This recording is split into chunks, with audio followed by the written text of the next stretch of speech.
दोस्तों नमस्कार। मैं आज एक नई कहानी लेकर उपस्थित हूँ। ये कहानी बहुत ही भावुक है। कहानी अविभाजित भारत की है, लाहौर की। लाहौर में एक परिवार था। परिवार काफ़ी संभ्रांत था, समृद्ध था और साथ में आध्यात्मिक भी था।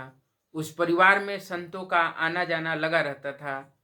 कोई न कोई संत हमेशा ही आता रहता था। उस परिवार में एक बालक का जन्म हुआ। उस बालक के जन्म से सभी बहुत प्रसन्न थे। बहुत परिवार में खुशहाली का माहौल था। उस बालक का नाम रखा गया खुशहाल चंद। खुशहाल चंद धीरे धीरे बड़ा होने लगा। फिर उसके पाठशाला जाने की उम्र हुई। फिर पाठशाला जाने लगा, लेकिन खुशहाल चंद का मन पढ़ने में नहीं लगता था, क्योंकि खुशहाल चंद बहुत मंद बुद्धि का था। उसे पढ़ाई लिखाई की बातें नहीं समझ में आती थी और इतना मंद बुद्धि था कि उसे एक क्लास पास करने में 3-3 साल लगते थे। और जब भी उसके परीक्षा का परिणाम आता, उसके पिताजी उसकी पिटाई करते। बात तीसरी कक्षा की है। तीसरी कक्षा का वार्षिक परीक्षा हुई और उस वार्षिक परीक्षा में पहले की भांति ही वो बच्चा फेल हो गया। उसके पिताजी बहुत दुखी हो गए और गुस्से में थे। उस बालक की बुरी तरह पिटाई कर दी। बालक बहुत रोया और बालक ये सोचने लगा कि मैं करूं तो क्या करूं। ऑलमोस्ट उसे घर से निकाल दिया गया था।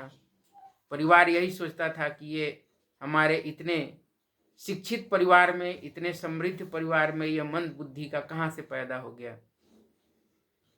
बालक की पिटाई हुई थी। बालक बहुत रोया था।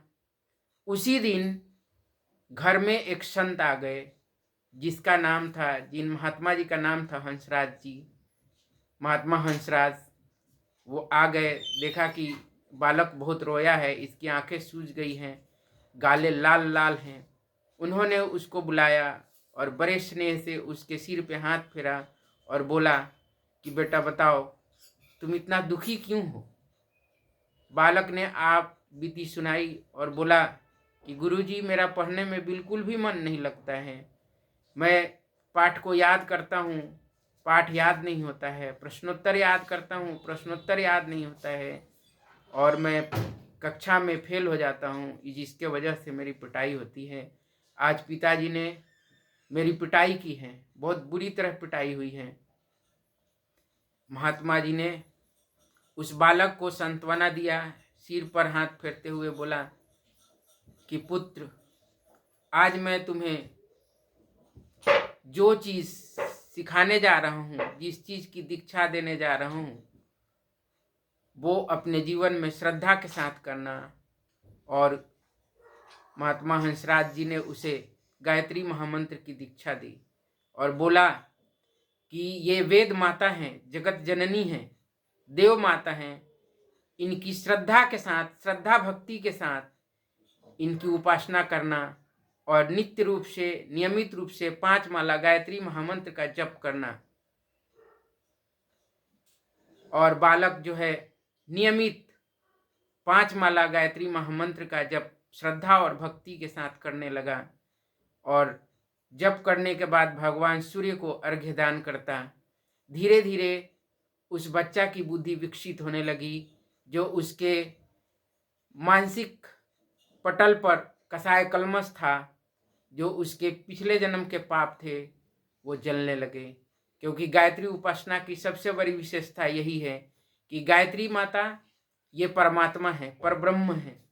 अगर इनकी उपासना करो तो उपासना का एक भाग पिछले जन्म के पाप को काटने में लग जाता है, कसाय कलमश को मिटाने में लग जाता है।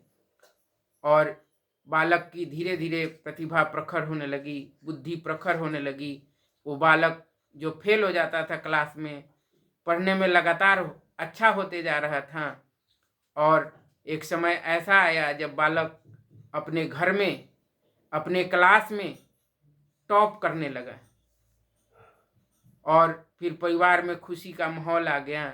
जिस बच्चा को मंद बुद्धि समझा गया था, जिस बच्चा को घर से ऑलमोस्ट निकाल दिया गया था, उस बच्चा का सम्मान बढ़ गया, घर में प्यार बढ़ गया सबका उसके प्रति।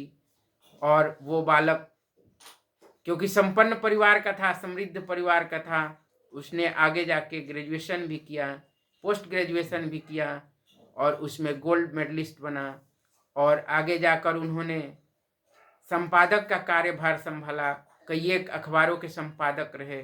उस समय हमारा देश गुलाम था, लेकिन उनका कार्य देश की आज़ादी के लिए भी अभूतपूर्व रहा।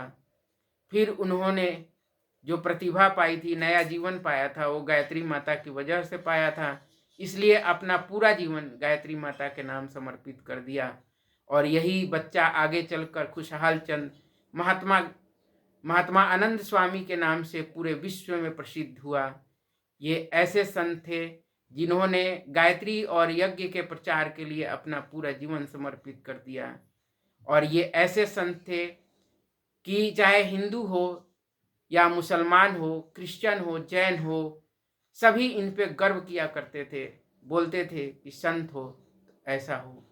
तो ऐसा होता है जब जगत जननी सर्वसमर्थ वेद माता, देव माता गायत्री की कृपा होती है तो जीवन धन्य हो जाता है, जीवन बदल जाता है।